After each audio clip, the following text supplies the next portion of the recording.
सांस्कृतिक जो कल्चर है वो एक दूसरे के क्षेत्र से बाहर निकलकर उससे अवगत हो,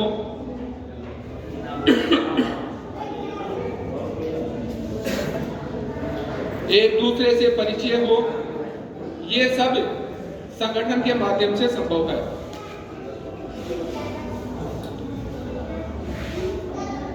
पिछले काफी समय से महासभा में हम भी काम कर रहे हैं और बहुत सारे प्रदेशों में दौरा भी किया है। तो प्रारंभिक तौर पर जैसे आज अपन मीटिंग कर रहे हैं, ऐसी मीटिंग हुई और उसके बाद में एक बड़ा रूप मीटिंग का बना है और उसमें समाज के सभी लोगों की भागीदारी रही, जिसके कारण से महासभा आज भारत का एक मजबूत संगठन उभर रहा है। यानी आज इंडिया के अंदर महासभा जो संगठन है उसका जितने भी संगठन में उसमें बड़ा रोल है। हम अपनी महासभा का कुटुंब ऐप चल रहा है, उस कुटुंब ऐप में आप जुड़िए, जिसमें अपनी विचारधारा लिखिए। संगठन में अपनी विचारधारा हम लिखेंगे, अपने विचार लिखेंगे तो एक दूसरे का मोटिवेशन होगा और हम उन जो विचार हैं उनको एक दूसरे से साझा करके आगे बढ़ेंगे। समाज के सर्वांगीण विकास के लिए हमें समाज के निचले स्तर में लोगों को जोड़कर संगठन नीति को बढ़ाना है।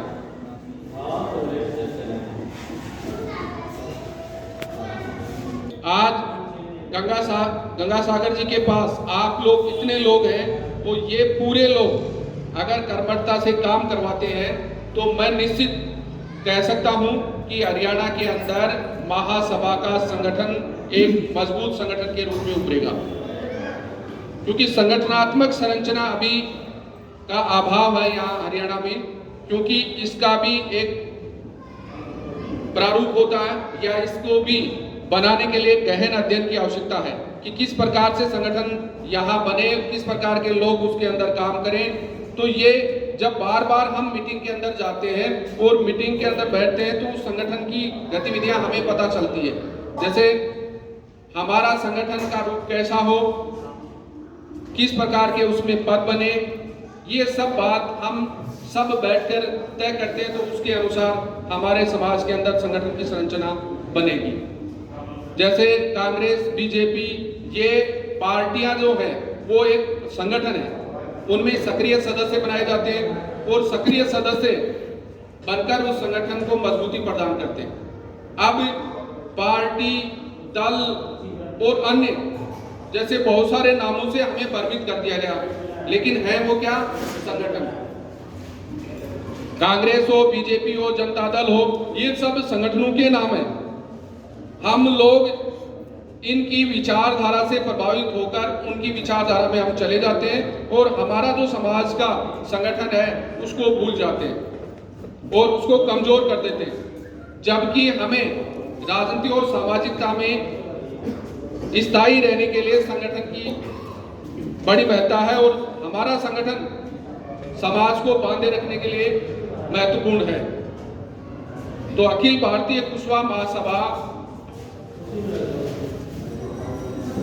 राष्ट्रीय स्तर पर एक मजबूत संगठन है, जिसमें हमारे समाज की संपूर्ण लीडरशिप इसके साथ चलती है। ये नहीं कि जैसे आप लोग बैठे हैं तो आपका संरक्षण करने के लिए जो पॉलिटिकल पार्टियां हमारे नेताओं को चुनकर भेजती हैं, वो सारे नेता महासभा के साथ अपने विचार, अनुभव सब साझा करते हैं और संगठन को सहयोग भी करते रहते हैं और साथ चलते हैं। अब संगठन में बहुत सारी विधाएं हैं जिससे हमें लाभ मिलता है।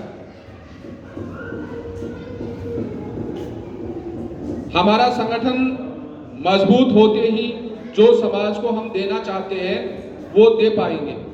जैसे इसमें और भी है कि जल्द से जल्द पारिवारिक सम्मेलन किया जाए। अब मैं आपको जैसे संगठन की आवश्यकता क्यों है,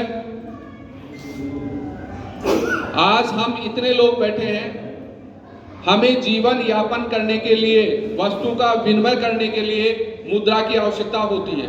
और हर व्यक्ति अपना परिवार चलाने के लिए अपने पास भविष्य के की जो सुरक्षित राशि को हम संगठन के माध्यम से बहुत बड़ा आकार दे सकते हैं।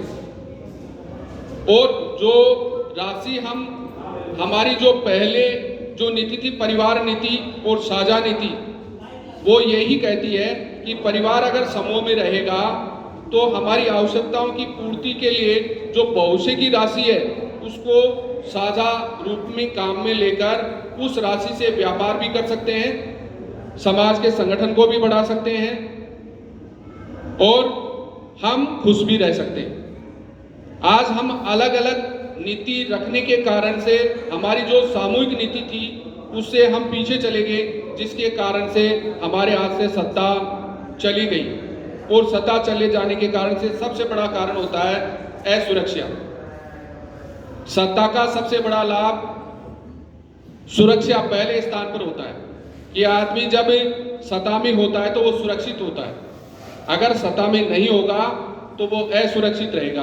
और जब व्यक्ति असुरक्षित रहेगा तो आप और हम जानते हैं कि न तो हम व्यापार कर सकते हैं, न हम पढ़ाई कर सकते हैं, न हम स्वतंत्र कोई विचार रख सकते हैं कहीं। तो जब हमारे पास सत्ता रहेगी तो ये सारे इंप्लीमेंट हम कर सकते हैं। अब आज भारत के अंदर या विश्व के अंदर सत्ता संगठन से संचालित है। स्वतंत्रता का मूल मंत्र संगठन है।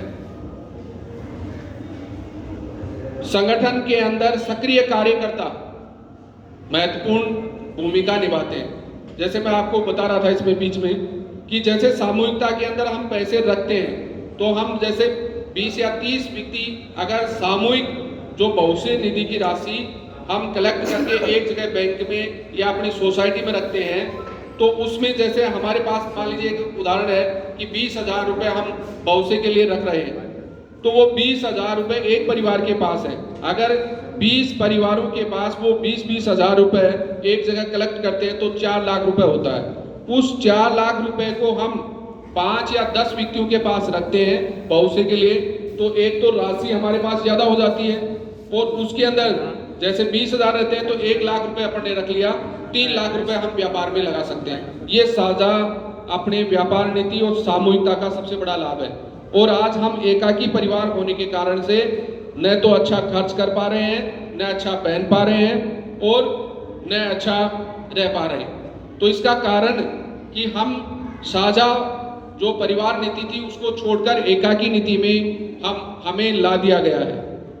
ये भी राजनीति के द्वारा लाया गया है कि हमें एकाकी यानी हमारे परिवारों को तोड़कर हमें एकाकी परिवार में जीने के लिए मजबूर किया गया है। ये भी एक सत्ता का हिस्सा है। सत्ता के द्वारा